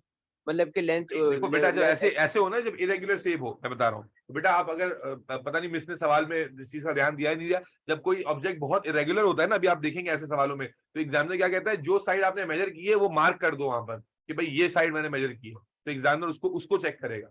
इसमें कोई रॉकेट साइंस नहीं है। अगर कोई बहुत इरेगुलर ठीक है सर। शेप का ऑब्जेक्ट होता है तो एग्जामिनर कहता है कि जो डायमेंशन आपने मेजर की है वहां पर आप पॉइंट बना दें, क्रॉस बना दें, जो कर दें, ताकि एग्जामिनर ये अंदाजा कर सके कि आपने कौन सा पॉइंट मेजर किया है। तो ये बिल्कुल परेशानी की इसमें कोई बात नहीं है। हाँ, पहली वाली बात आपने गलत की, वो मैंने आपको बताई कि सेल वॉल डबल लेयर होती है, अंदर वाली मेजर करोगे अंदर तक तो वो तो फिर सिर्फ साइटोप्लाज्म तक मेजर हुआ, सेल वॉल की थिकनेस आई नहीं उसके अंदर, बहरहाल। और ये गलती बहुत कॉमन होती है। अब बेटा देखो सवाल में क्या देता है, अब चूंकि मैं सिर्फ मैग्निफिकेशन से रिलेटेड पार्ट करा रहा हूं तो मैं डायरेक्ट सवाल पढ़ने के बजाय डायरेक्ट पार्ट ए पार्ट 1 पढ़ रहा हूं बेटा। Measure and record the maximum width of the leaf A in figure 0.3। अब देखो विड्थ के लिए क्या दिया हुआ है, स्केल बार दिया हुआ है, बोलो। लीफ ए लेवल किया हुआ है, स्केल बार दिया हुआ है। सर ने क्या बताया था कि जब स्केल बार दिया हुआ होता है तो आपको लीफ की, अब एक बच्चा वो होगा जो यहाँ पर डायमेंशन, एक बच्चा वो होगा जो अकलमंद होगा, वो यहाँ पर मैक्सिमम विड्थ निकालेगा, और जो अकलमंद होगा बोलेगा यार ये स्केल बार बना हुआ है, स्केल बार। तो आपने क्या करना है, आपने इरेगुलर बेस पे इसकी विड्थ पे जाना ही नहीं है, ये जो स्केल बार बना हुआ है इसकी विड्थ ले लेनी है। करो भाई, स्केल बार रखो इसके ऊपर एरो समेत, कितनी विड्थ आ रही है? 2.1 2.2 आ रही 2.1 या 2.2, एक बताओ ना भाई। 2.2 2.1 2.1 आ रही सर। 2.1 मिलीमीटर आ गई, सॉरी मिलीमीटर नहीं, सॉरी सेंटीमीटर आ गई ना। अब उसके बाद क्या कहते हैं, maximum measure and record the maximum width of leaf A in figure 3.1।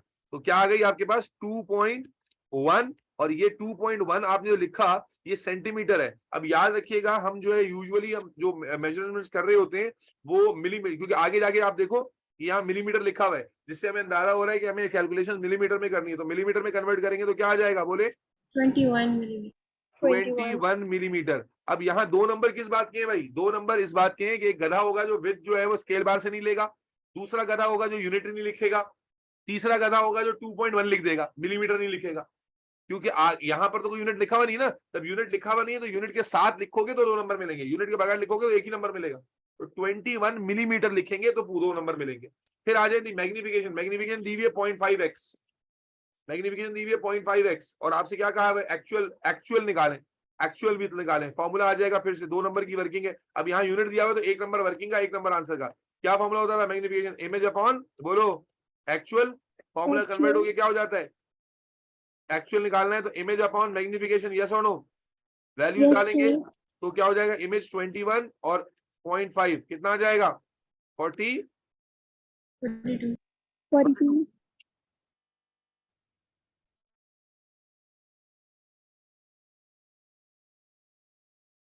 Clear है भाई?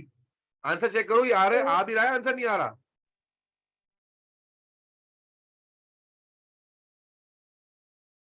आंसर देखो सही, अगर है आंसर तो चेक करो, सही आया आंसर, नहीं आया। बच्चे कोई आंसर चेक करके बताओ। सर बस 1 सेंटीमीटर का फर्क है, वो 22 मिलीमीटर और 44 मिलीमीटर आ रहा है। 22 और 22 का 44 मतलब, इसका मतलब जो बच्ची 2.2 कह रही थी वो सही कह रही थी ना यार। आंसर यही आया ना, जी, सर। 40 में आ रहा है आंसर, 41 क्या आंसर, 42 आ रहा है। 44 सर। 44 इसका मतलब 22 वाला साइज सही होगा ना बेटा, ये जो आपने 2.1 बताया वो 2.1 नहीं 2.2 आ रहा होगा। ये पेज साइज की डिफरेंस की वजह से भी होता है, उसके बारे में परेशान, 1 मिलीमीटर का डिफरेंस अगर आ रहा है तो वो पेज के साइज की वजह से, केम्ब्रिज का जो पेपर पेज होता है वो उससे थोड़ा सा डिफरेंट होता है, चौड़ा भी ज्यादा होता है और हाइट में थोड़ा सा कम होता है या थोड़ा सा ज्यादा होता सर है। वहाँ पे पेपर में थोड़ी सी रेंज होती है, मतलब अगर 1-8 नहीं सेंटीमीटर मेरा बच्चा, ज्यादा कम पेपर में जो आप करें। लिख रहे हैं, नहीं बेटा सुनो मेरे बच्चा, पेपर में जो पेपर में जब आप करते हैं तो पेपर में अल्लाह भला करे जो आपको नजर आ रहा है वही करेंगे, और आंसर में जो एरर की गुंजाइश होती है वो 0.1 मिलीमीटर की होती है, इससे ज्यादा नहीं। अगर 0.1 मिलीमीटर से ज्यादा डिफरेंस आएगा तो गलत हो जाए। Okay sir.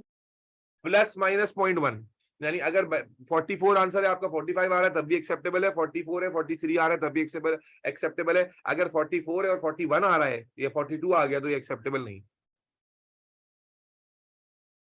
अच्छा, ये बात समझ में आ गई मैग्निफिकेशन के क्वेश्चन में भाई, क्लियर है? Hello hello hello hello, yes sir. चलो आ जाओ बेटा जल्दी से। अल्लाह आपका भला करे।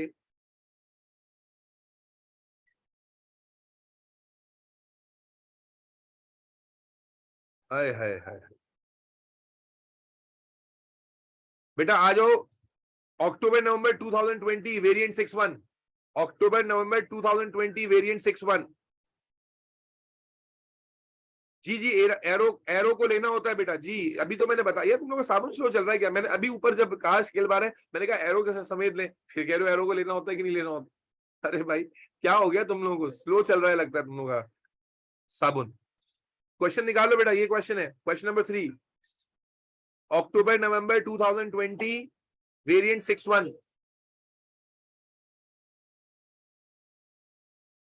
अक्टूबर नवंबर 2020 वेरिएंट 61 निकाल लिया भाई? निकल गया? अल्लाह के वलियों जवाब तो दे Yes, दो। sir. जी सबने सर. निकाल लिया है? अमामा, जी हलीमा, सर। ईमान, इफरा, बेटा निकला नहीं निकला, क्या कह रहे हो यार? वालिया सर. निकल गया। अच्छा, अब आप देख रहे हो यहाँ पर भी आपको एक लीफ दिया हुआ है, teeth on the leaf edge दिए हुए, और यहाँ देखो एफ और जी लेबल करके दिया है उसने, ये 2 पॉइंट लेबल करके दिए। कहता है make a large drawing of the leaf in the space below. Make a large drawing. अब लार्ज ड्राइंग बनाने का क्या तरीका बताया था अभी मैंने, बताओ कि आप क्या करो, एक रफली बोलो यहां से यहां तक की मेजरमेंट कर लो और उसका रफली डबल कर लो। जब यहां पर वैल्यू नहीं दी हुई तो रफ डबल कर लोगे, कितना आ रहा है ये मेजरमेंट, कितनी है सर? 3.5 सेंटीमीटर आ रही है। ये वाली और ये वाली मेजरमेंट करो, कितनी आ रही है? ये 3.5 है, और विड्थ कितनी है? विड्थ कितनी है? Width sir 2.3। 2 मैक्सिमम विड्थ बता रहे हो 2.8 है? जी सर, बिल्कुल नीचे से ली है।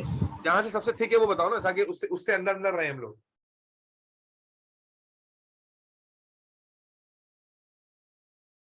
अब 3.5 का मतलब क्या हुआ कि लगभग 7 सेंटीमीटर का, मुस्कान लगभग 7 सेंटीमीटर का तुम वर्टिकल सर डायमेंशन ले लो। 2.3 आ रही है। क्या आ रही है बेटा? 2.3 आ रही है। 2.3 है मैक्सिमम। तो 2.3 का मतलब ये हो गया कि 4 कितना हो गया, 5 सेंटीमीटर समझ लो। तो आप समझ लो 7 सेंटीमीटर के 2 पॉइंट ऐसे मार्क कर लो, और उसके बाद 5 सेंटीमीटर के 2 पॉइंट यहां पर मार्क कर लो स्केल से। तो ये तुम्हारी मैक्सिमम लिमिट हो गई। इस लिमिट के अंदर अंदर डायग्राम बनानी है। आर वी क्लियर बेटा? डायग्राम बनाने की लॉजिक समझ में आ रही है? Yes sir. अब जी इसके सर. अंदर अंदर डायग्राम का मतलब है 5 सेंटीमीटर जो ये हमने लिया है, ये मैक्सिमम विड्थ वाला पॉइंट है। अब हम डायग्राम बना लेंगे। तो डायग्राम जब बनाएंगे तो डायग्राम में अल्लाह भला करे आपका इस डायमेंशन के अंदर अंदर रहते हुए बनाएंगे। तो शुरू करते हैं।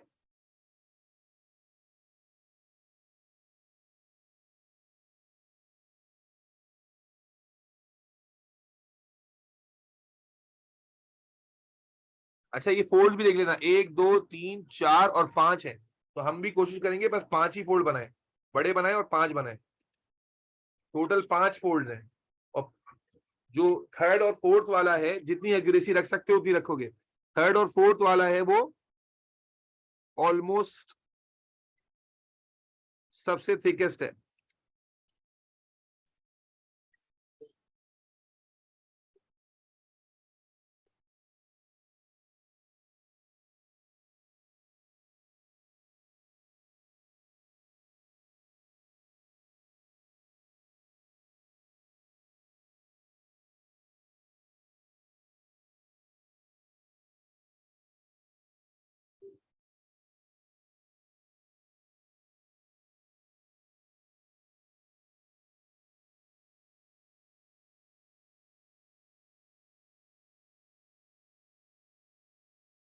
इज दैट क्लियर बेटा? ये डायग्राम आपने बना ली। दरमियान में आपको एक रफ सी मिड रिप भी दिख रही है, वो भी बनाने। हलीमा बात समझ तो नहीं आ रही ना बेटा? Yes sir.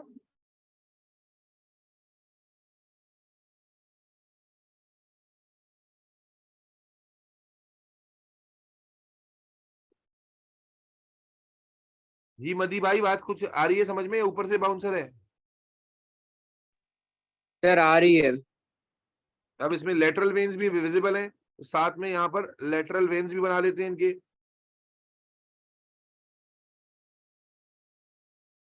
याद रखना, मैं फिर कहूंगा, डायग्राम में मार्किंग किस चीज की है वो चीज पर फोकस आपने करना है। और मैं पूछूंगा कि इस डायग्राम में कहां पर मिस्टेक है, जरा तवज्जो रखिएगा। एक आध मिस्टेक मैं छोड़ रहा हूं आपसे पूछने के लिए कि कहां पर मिस्टेक की है मैंने।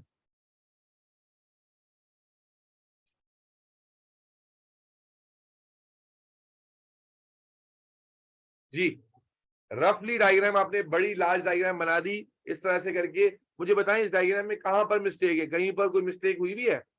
सर सर डिस्टेंस जहाँ पे वेन्स है ना वहां पर। जी सर, ये ग्रीन लाइन वेरी आपके गुड। जो पैरेलल इंटरसेक्ट करती है। और बताइए कहीं पर डिसकंटिन्यूअस लाइन है?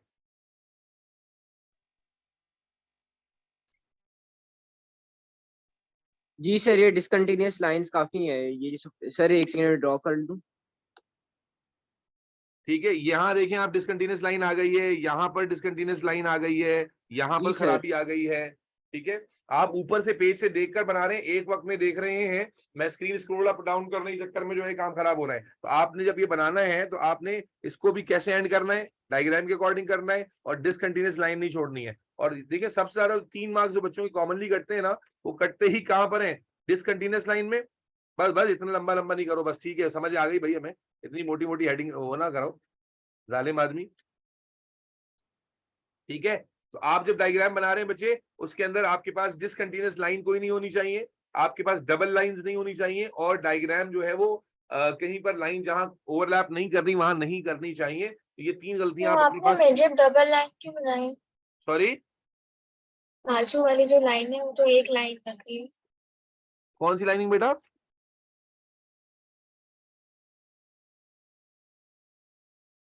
ये वाली जो मिडरिप के बाजू में नहीं है, लैटरल वेन्स। ये सिंगल लाइन कहाँ है, डबल लाइन ही तो है। नहीं लग नहीं रहा ना। मुझे तो स्क्रीन पे लग रहा है। अच्छा सही है, ये पूछे थे। जी, डायग्राम बना ली सारे बच्चों ने? जी सर बना ली। चलो, yes sir. On the photograph draw straight line. अब देखो ये मसला जो मदीने शुरू में कहा ना कि बहुत सारे बच्चों में इरेगुलर सब जो स्पेसिमेन आते हैं उसमें मसला होता है कौन सा साइज ले। तो एग्जामिनर जो है ना वो ये चीज कर ली है, या तो इसने कोई बहुत पुराने सालों को क्वेश्चन दिया होगा आपके स्कूल में, तो पहले बच्चों के ऊपर छोड़ देते थे, लेकिन अब काफी स्टैंडर्डाइज कर दिया है। तो अब उसने बता दिया कि on the photograph draw straight line to join F and G. अब एफ और जी के जो पॉइंट दिए हुए थे, क्या लिखा हुआ है, ऑन अ फोटोग्राफ, जो फोटोग्राफ उसने दी है, आपकी डायग्राम नहीं, जो फोटोग्राफ उसने दी है, draw straight line to join F and G. तो यहां पर आप एक स्ट्रेट लाइन से एफ और जी को क्या करेंगे, ज्वाइन करेंगे, एफ और जी को, और उसके बाद उसका क्या लेना होगा, measure and record the length. हाँ भाई, measure and record the length कीजिए बेटा, शाबाश। कितना आ रहा है?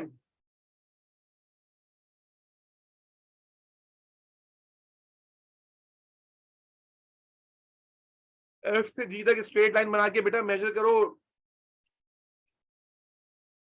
याद रखना जी नीचे तक जा रहा है, पूरा जी तक बनाना पेपर जो तुम्हारे पास मौजूद है बच्चों। पूरी स्ट्रेट लाइन बनाओ, कितनी आ रही है मेजरमेंट, अरे बता भी दो।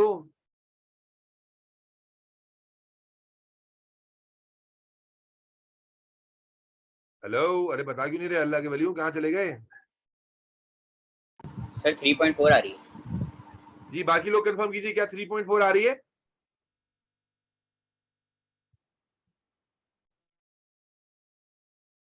आयमा, मदी, मुस्कान, नीलम, राम, सामिया, बेटा कुछ बताना पड़ेगा। जिक्रा 3.4 आ रही है या क्या आ रही है?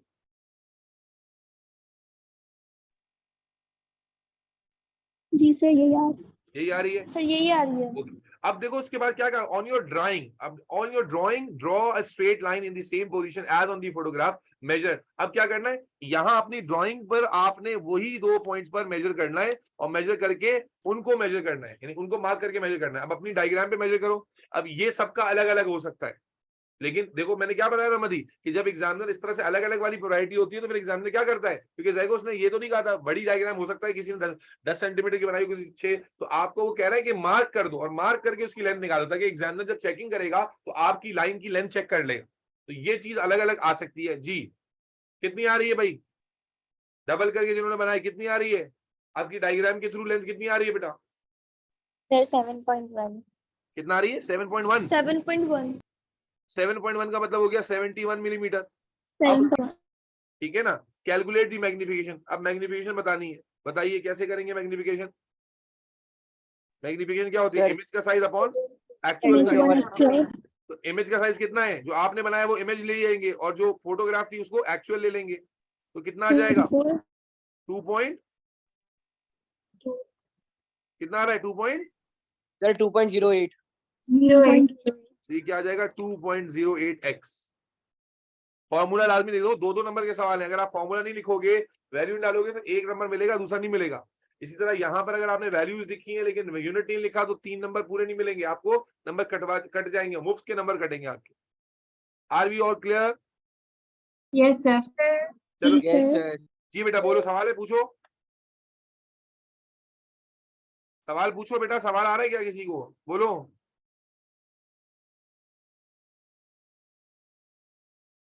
अच्छा अब आ जाओ इसी पेपर के, अल्लाह भला करे, वेरिएंट 6.2 पर। ठीक है, हालांकि स्केलेटल सिस्टम तो खत्म हो गया लेकिन एटीपी में कोई पता नहीं, क्योंकि एटीपी में तो रैंडम डायग्राम्स भी आती हैं, तो इसलिए जरा इनको देखते हैं। ये जो आया हुआ सवाल, क्वेश्चन नंबर 2। जी बेटा बोले। सर क्लास कब ऑफ होगी? बस ये एक आध क्वेश्चन और करा के ऑफ करेंगे फिर। लेकिन बेटा ये समझ लें, आज ये जिन बच्चों ने मेरे साथ केमिस्ट्री, अच्छा आप तो केमिस्ट्री, जब एटीपी हम करते हैं तो एटीपी जब हम करना शुरू करते हैं ना टॉपिकल, तो होमवर्क बहुत सारा मिलता है। तो आज ये अभी मैं करा तो रहा हूँ, लेकिन मेरे बच्चे आज से लेकर कल कल थ्योरी की क्लास होगी, परसों फिर एटीपी, उससे पहले पहले मैग्निफिकेशन से रिलेटेड आप देख रहे हो हर पेपर में मैग्निफिकेशन का सवाल क्वेश्चन नंबर 2 या 3 में आता है। 2 या 3 में मैग्निफिकेशन या लेंथ मेजरमेंट का सवाल आ रहा है और डायग्राम का सवाल आ रहा है। तो मेरा बच्चा, आपने इस एक दिन के अंदर 2014 से लेकर कम से कम 2022 तक के तमाम पेपर्स के एक डायग्राम वाले, मैग्निफिकेशन वाले क्वेश्चंस करने हैं। और जो बच्चा करके जमा कराएगा, सबमिट कराएगा, वही अगली क्लास लेगा, बाकी लोग नहीं लेंगे। आप जितने बच्चे मौजूद हैं, जिसने पूरा कर लिया होगा काम, वो क्लास लेगा, बाकी लोग नहीं लेंगे। ये काम बिल्कुल मुश्किल नहीं है, 3 घंटे लगेंगे मैक्सिमम, 2 दिन में 3 घंटे निकालकर ये काम पूरा करना है। मैग्निफिकेशन वाले सारे क्वेश्चन निपटा देने, मुका देने, डायग्राम वाले सारे क्वेश्चन मुका देने हैं, मार्किंग स्कीम से चेक कर लेना है, डायग्राम के अंदर कोई गलती होगी, कोई कंफ्यूजन होगी, पूछना है। तो इसलिए ये होमवर्क लेकर जाएंगे आप। चलो ये क्वेश्चन करो। The photograph shows the bone from the upper leg between the hip and knee. कौन सी होती है? हिप एंड नी के दरमियान बोन कौन सी होती है? फीमर। ठीक है, ये फीमर दिखाई हुई है। ऑफ 2 डिफरेंट अडल्ट ह्यूमंस, अच्छा 2 डिफरेंट अडल्ट ह्यूमंस की है। The bones are labelled C and D, C और डी लेबल किया हुआ है। यूज द टेबल, अब ये डायग्राम क्या है? डिफरेंसेस बतानी है। Use the table to describe 2 differences between bone C and D. हालांकि स्केलेटल सिस्टम खत्म हो गया है, लेकिन मैंने क्या बताया, कंपैरिजन डायग्राम देखकर आता है। तो बेटा 2000, यार साबुन स्लो है, 2014 से 2022 तक सारे पेपर, सारे वेरिएंट, ऑल वेरिएंट्स में डायग्राम वाले question, all diagram and magnification questions हर साल में आया हुआ होता है, इसलिए सारे करने। एक गो में लग के कर लोगे, एटीपी का हुआ ही खत्म हो जाएगा। परेशानी होती है बच्चों, एटीपी एटीपी एटीपी। हलीमा, आप लोग एटीपी कब कराएंगे सर? अरे सर हमारे ना एटीपी की नोट शुरू में साल के लिए थी, और सर दानियाल कह रहे हैं वो देंगे रमजान एंड होने से पहले। पता नहीं क्या सी। असल में वो टीचर ऐसा क्यों कह रहे थे, क्योंकि उनको पता है कि 4 दिन में भी एटीपी हो जाएगा। बहरहाल 4 दिन। हाँ लेकिन है ना, आज रात वो होगा रिप्रोडक्शन इन मैन, आज शुरू होगा। अच्छा अभी सिलेबस चल रहा है ना आप लोगों का? तो हाँ नहीं, प्रॉब्लम असल में ये नहीं है। प्रॉब्लम ये है कि आप प्रैक्टिस अगर कर लो ना, असल तो बात 4-5 दिन की है। अगर हम पढ़ने पर बात करें तो 4-5, प्रैक्टिस में टाइम लगता है, तो वो एंड में प्रैक्टिस के लिए टाइम कम बचेगा। तो अभी बस आपने कल से आज में कर लेना है, मुका देना है ये, ठीक है? सर का इंतजार नहीं करना। चलो आगे चलते हैं। Use the table to describe 2 differences. हाँ भाई, 2 डिफरेंसेस क्या नजर आ रहे हैं, जल्दी से बता दो। बोन सी और डी में विजिबल डिफरेंस, पहला सबसे विजिबल डिफरेंस क्या नजर आ रहा है? जी बेटा बोले। C is smaller than D. C smaller than D, very good हो गया ये तो बिल्कुल। Sir C is more curved Yes, than D. Very good. पहला डिफरेंस क्या है? D C is smaller, D is longer। और दूसरा क्या है? C is more C is Curved. curved. curved, D is D is straight. more straight। ठीक है, बिल्कुल बेसिक बातें होती हैं बेटा, ये डिफरेंसेस बिल्कुल। अच्छा, बॉल का डिफरेंस तो है नहीं है, दोनों में बॉल नजर आ रही है नहीं आ रही? आ रही है सर। लेकिन एक और डिफरेंस नजर आ रहा है, यहाँ देखो और ये देखो, डिफरेंस है। जी सर, वहां पे डबल शो हो रहा है जबकि डी में क्योंकि सिंगल तुम्हारा हो रहा है। स्केलेटल सिस्टम सिलेबस में नहीं रहा, वरना मैं तुम्हें ये पॉइंट बताता, तुम्हें इसका नाम नहीं पता। ये जो है वो टिबियो फेबुलर जॉइंट कहलाता है। तो यहाँ पर टिबियो फेबुलर जॉइंट के लिए एक एंड है और यहाँ पर 2 एंड है। लेकिन खैर इतना कॉम्प्लिकेटेड पॉइंट अब नहीं पूछा जाएगा क्योंकि सिलेबस से स्केलेटल सिस्टम निकल गया है। क्या ये बात समझ में आ गई सबको? आखिरी क्वेश्चन करा रहा हूँ आज का, उसके बाद जनाब मैग्निफिकेशन और ड्राइंग डायग्राम वाले क्वेश्चन आप होमवर्क लेके जाने वाले हैं। हर साल के अंदर बेटा, हर साल के अंदर आपको ये क्वेश्चन नजर आ जाएगा। चले जी, देखो फिर डायग्राम वाला क्वेश्चन आ गया, कहीं हार्ट आ रही है, कहीं कुछ आ रहा है, कहीं कुछ आ रहा है। हर साल में क्वेश्चन 2, 3 में नजर आ जाएगा। अब जैसे इस साल के अंदर 2 ही क्वेश्चन है, किसी साल में 2 क्वेश्चन है, किसी में 3 है। अब आ जाओ भाई, क्या ये कभी पढ़ा है सर ने, या सर ने छुड़वा दिया है? बोलो। पढ़ा है सर पढ़ा हुआ ये पार्ट ए। अब ये ऑर्गन कौन सा है? हार्ट है। हार्ट पार्ट ए क्या, ये पार्ट ए क्या लेवल किया हुआ इसने, ये देख रहे हो? What is this part A? हाँ, coronary, very good, coronary artery. Identify the organ में क्या आ गया? हार्ट आ गया। यहाँ क्या आ गया? Coronary artery. In the space below, make a large diagram of this organ as it appears in the photograph. भाई large diagram बनानी है, डबल साइज की करनी है, और रफ डायग्राम बनानी है जैसे ये फोटो में अपेयर हो रहा है।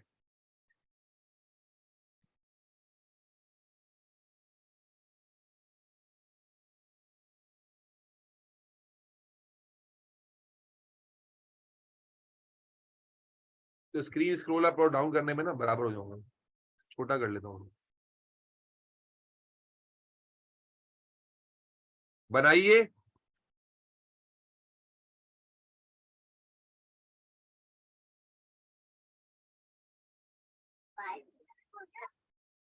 ये बेटा नमाज का टाइम मुझे पता है हो गया है। जी जी,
बेटा ये एक रफ डायग्राम आपने बनानी है, और इस रफ डायग्राम में चूंकि कोरोनरी आर्टरी भी विजिबल है, तो आपने कोई शेडिंग नहीं करनी है।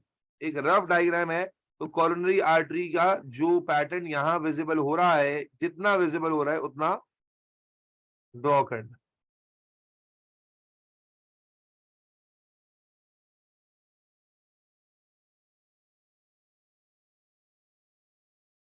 इज दैट क्लियर बच्चों? लव डायग्राम का तरीका मैंने आपको बता दिया कि आप अप्रोक्सीमेट मेजर करके डबल साइज की बनाएंगे। क्लियर है? Yes sir. अब आगे आ जाओ, 5 नंबर करेंगे। On the photograph draw a line B and line between B and C. हाँ जी, अब जैसे पिछले सवाल में आया था ना, क्या कह रहा है? ये बी और सी मार्क दिया है उसने, इसमें क्या कह रहा है? लाइन बना लो। देखो पैटर्न रिपीट हो रहा है, मदी पैटर्न रिपीट हो रहा है। अब उसी को डायग्राम पे बनवा लेगा, बी और सी। जी सर हो रहा है। पे मेजर कराएगा। हाँ भाई, लाइन बनाने का 1 नंबर, और मेजर करें मिलीमीटर में। कितना आ रहा है मेजरमेंट? करो डायग्राम में 40 मिलीमीटर। कितना आ रहा है? दोबारा बोलो। 40 14 40 मिलीमीटर आ गया, ठीक है, नहीं 4 सेंटीमीटर आ रहा था। और अब यही चीज उसने क्या कहा होगा, देखो मदी, ये यही कहा उसने कि बी और सी कहाँ लेबल करो, अपनी डायग्राम पे, ऑन योर ड्राइंग। तो आप बी और सी लेबल करोगे अपनी ड्राइंग पर, और जहां लेबल करोगे एग्जामिनर वही वाली डायमेंशन लेगा। आपने ये बी और सी लेबल किया, अब यहाँ की डायमेंशन बताओ कितनी आ रही है, अपनी अपनी डायग्राम की बताओ 58 कितनी आ रही है।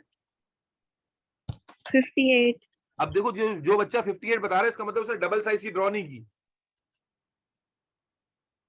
डबल साइज की ड्रॉ इसका मतलब है आपने नहीं की है। कोशिश करनी है बेटा डबल की करें, ठीक है। बड़ी तो है, क्योंकि उसने ये नहीं कहा था ट्वाइस करें, लेकिन यहां तो नहीं कहा था, आगे कहीं कहेगा तो फंस जाओगे भाई। और बताओ कोई किसी ने इससे बड़ी बनाई है, बोलो। 80 मिलीमीटर, ठीक हो गया, डबल बना दिया बच्ची ने। अब उसके बाद क्या कहता है, use measurement to calculate the magnification. ये तो बहुत आसान हो गया, कैसे करना है, गिव योर आंसर टू 1। अगर डेसिमल में आ रहा तो 1 डेसिमल प्लेस के साथ देना है। क्या फॉर्मूला था, इमेज अपॉन बोलो एक्चुअल, मैग्निफिकेशन निकालनी। इमेज साइज कितना लेंगे, 80 ले लेंगे, इनके हिसाब से यहाँ 40 ले लेंगे, मिलीमीटर और मिलीमीटर से कैंसिल हो जाएगा और यहाँ आ जाएगा 2, ठीक है। मैग्निफिकेशन का कोई यूनिट नहीं होता। Are be clear? Yes sir. क्या पैटर्न रिपीट होता हुआ दिख रहा है मैग्निफिकेशन क्वेश्चन में? वही डायग्राम बनवा ली, लेबल करवा लिया, ये कर लिया, वही बार बार। हालांकि हमने मल्टीपल एयर्स के कराए हैं, गैप दे के कराए हैं, उसके बावजूद भी आपको पैटर्न की रिपीटेशन नजर आ रही है भाई। क्लियर है भाई सबको?